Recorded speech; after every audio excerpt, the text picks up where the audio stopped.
Okay, let's try a little thought experiment. Imagine everything, and I mean everything, just collapsed. Society, the economy, all the rules we live by, gone.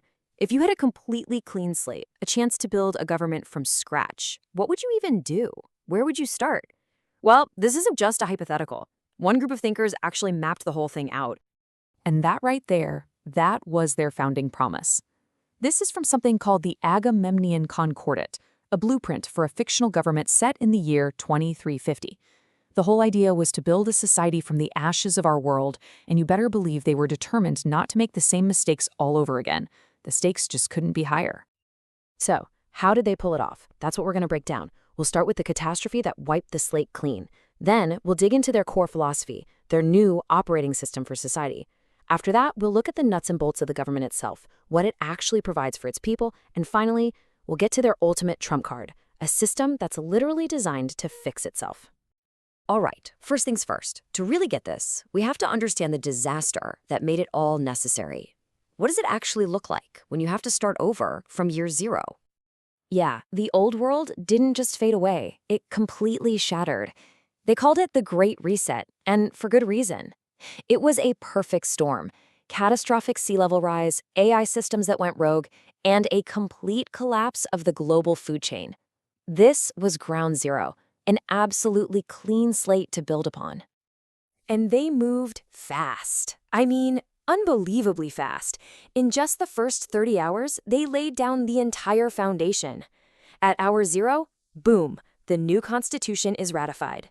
Just 12 hours later, a universal right to water is law. And get this, by hour 30, public confidence was already at a jaw-dropping 91%. Okay, so you survived the apocalypse. Now what? The biggest question has to be, how do you stop that kind of total collapse from ever happening again? You can't just patch the old system. You need a brand new operating system for society. Their answer was something called the constant contract. And this is where things get really, really interesting. See, it's not a set of laws designed to control what you think or what you do in your private life. Nope. Its entire job is to govern the government itself, its systems, its institutions, even its algorithms. And this right here is the guiding light, the one rule to rule them all. They call it the prime axiom. It's a pretty radical idea when you think about it. The government's job isn't to manage people. It's to make sure its own machinery is running smoothly and ethically. Leave individuals to manage themselves. So this main rule breaks down into a few core principles.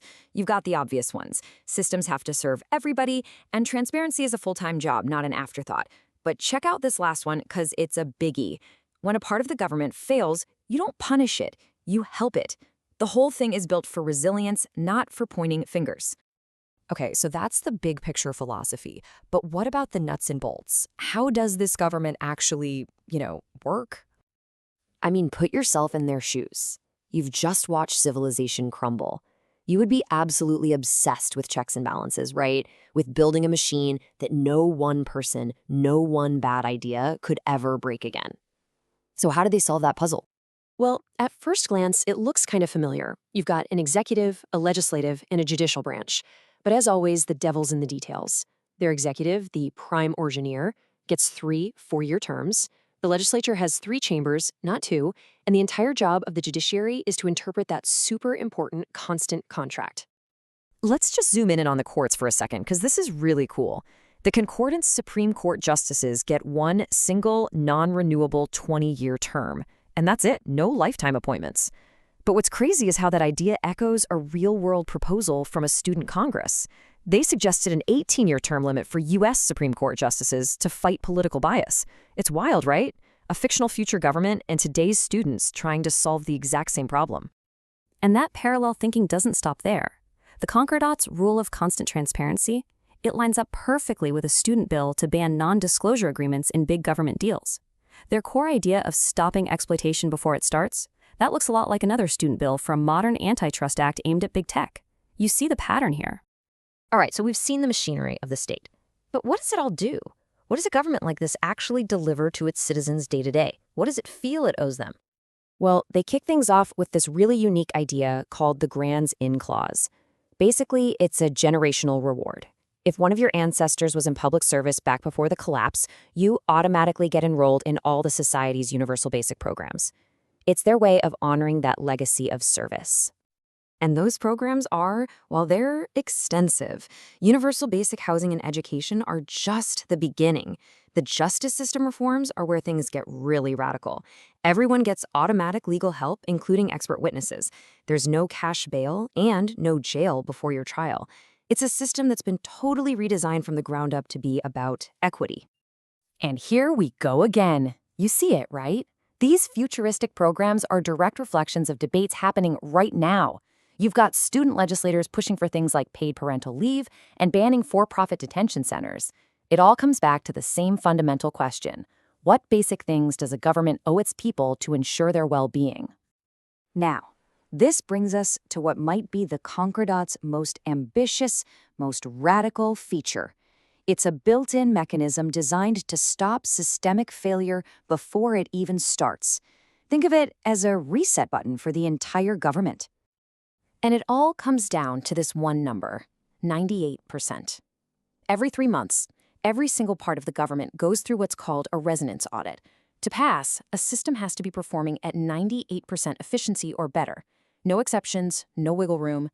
So, what happens if you fail? Well, there's an automated 4-step protocol. Fail once, you get a warning notice. Fail a second time, you get a mandatory correction order.